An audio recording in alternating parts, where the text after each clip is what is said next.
Hey everybody, Citizens in Action, Clark County here. We have some exciting news to share about a recent court ruling that could really help change the current political climate here in Clark County. First, I'm going to tell you all what the court ruling was about, and then I'm going to explain how it's a big win for us specifically here in Clark County, where Jamie Knoll and the local Republican GOP has used this rule to keep Republicans from running for office and off the voting ballots. An Indiana election law was found to be unconstitutional by a Marion County judge on December 7th. A Marion County judge has ruled that an Indiana election law that limits candidates from appearing on the ballot in primaries is unconstitutional. The ruling stems from a lawsuit filed by Southern Indiana egg farmer and U.S. Senate candidate John Rust.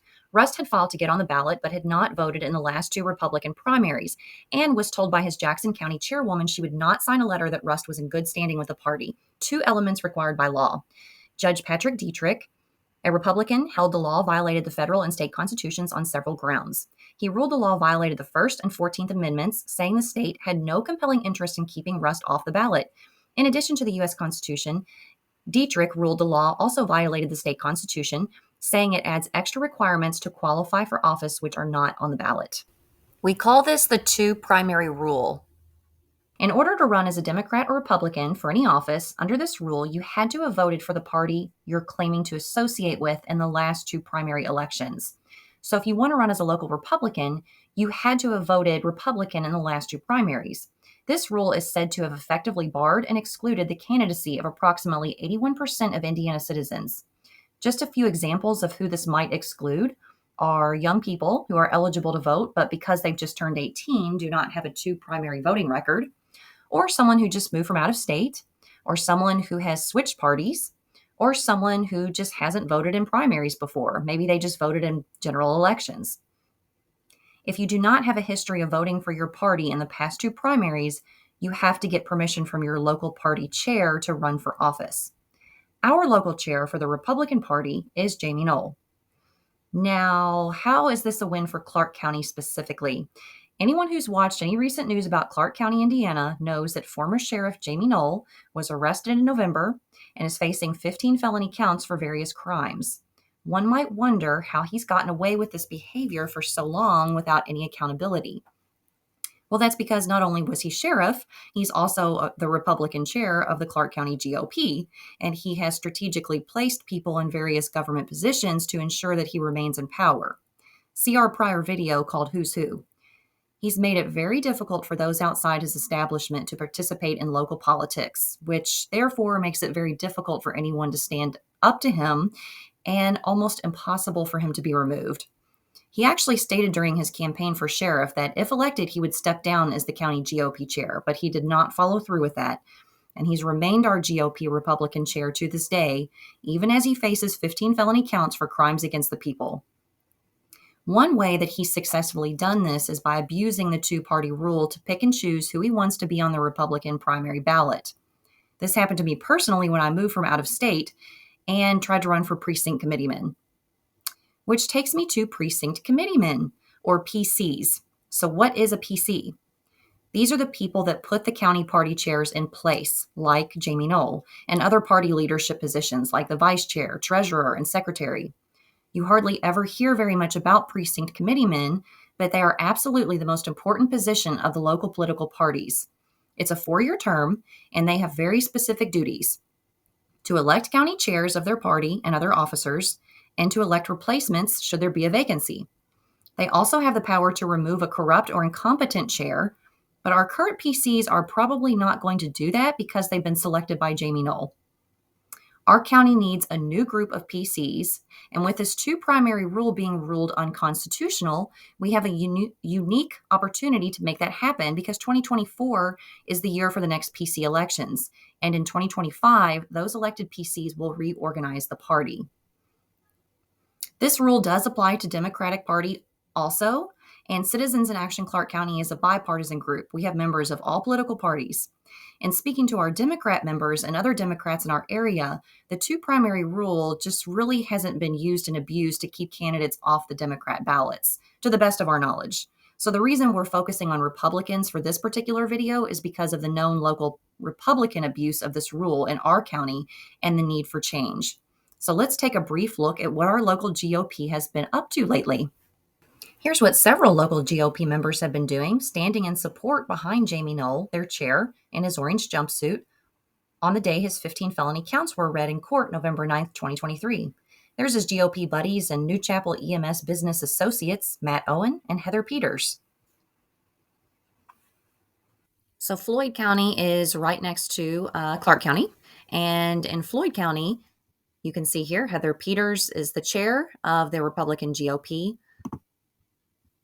And in Clark County, of course, Jamie Knoll is the chair of the Republican GOP.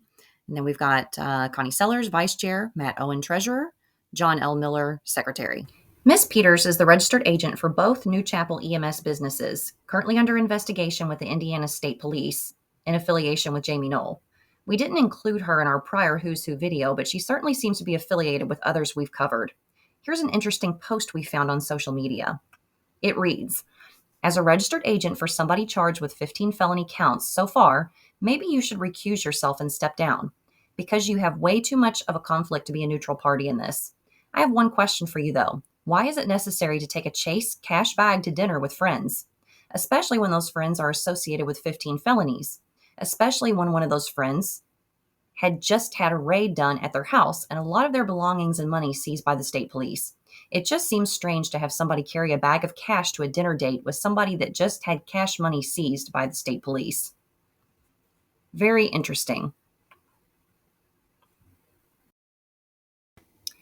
Let's see who else is in court here.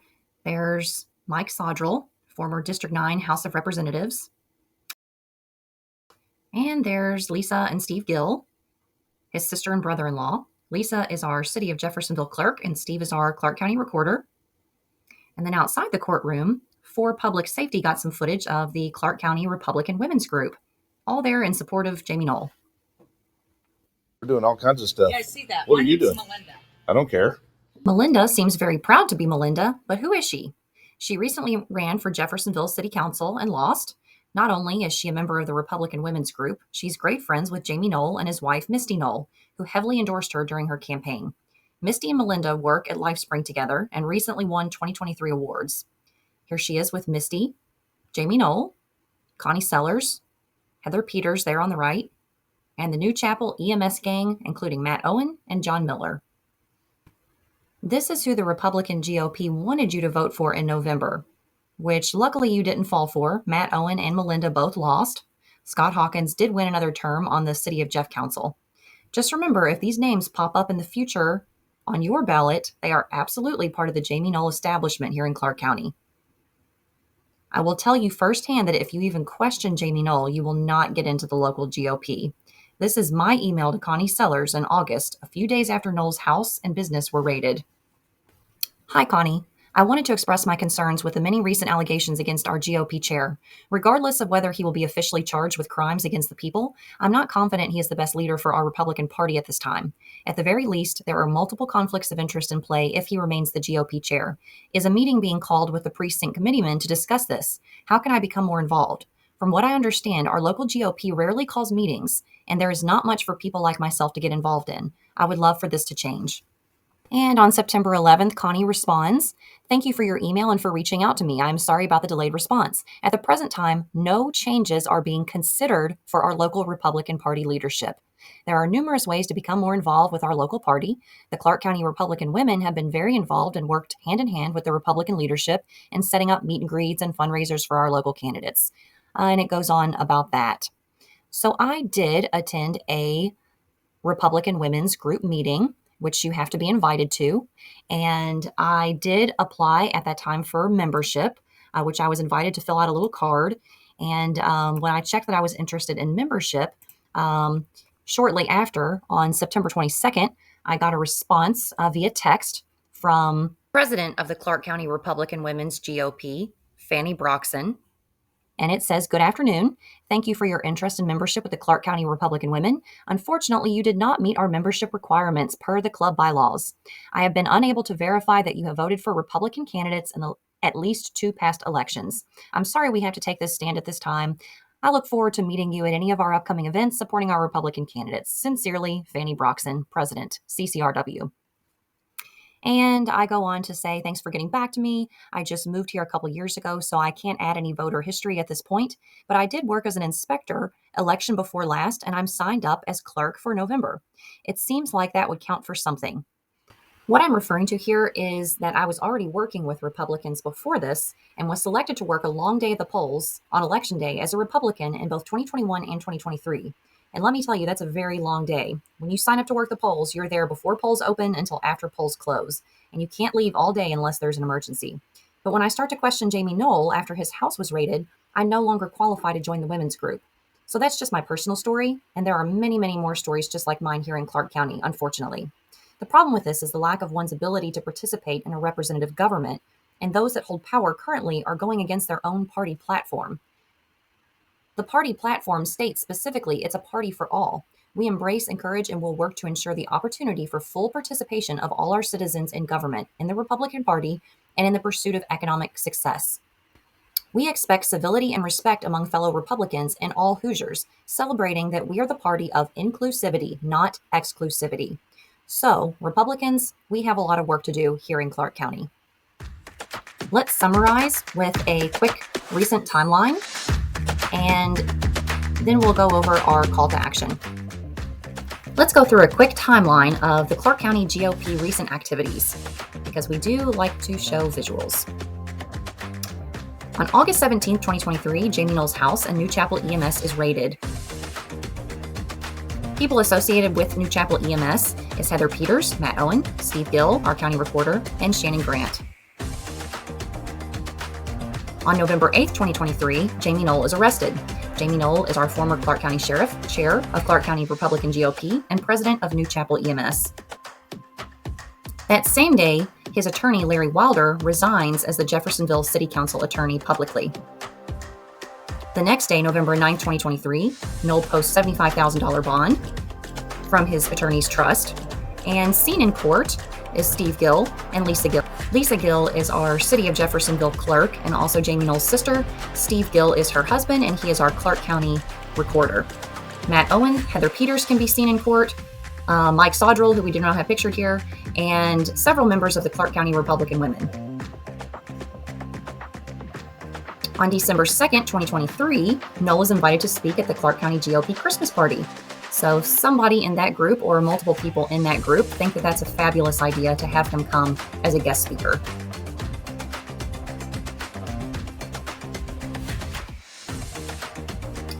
Now, the most important date is January 10th or February 9th, 2024, because this is when you or someone that you know could run for precinct committeeman. You can go online or to Clark County voter registration in person at 501 East Court Avenue, room 139. Fill out your Can-To declaration of candidacy for primary nomination in 2024. Just fill it out before noon on February 9th, 2024. The form is very simple. We'd be happy to walk you through it. Please contact us if you would like to get involved with this effort. There are many more who would like to see local change in the Republican GOP party. We were about to conclude our video there, but we have one more important update. This Indiana election law, which was found to be unconstitutional, the two primary rule, is actually being challenged in an appeal by our very own Indiana Attorney General Todd Rokita, and was filed on behalf of Indiana's Secretary of State Diego Morales. We do not want this court ruling to be appealed for obvious reasons that we have discussed in this video. So please, if you can, take some time this week to contact the Office of the Indiana Attorney General.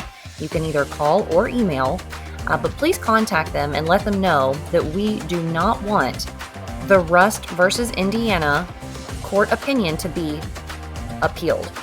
That's it for this time. Please feel free to join our efforts in whatever way you can. Like, subscribe, and share this video so we can get this message out to as many people as possible. Join us on Telegram or contact us through our website. Thanks again for watching, and see you next time.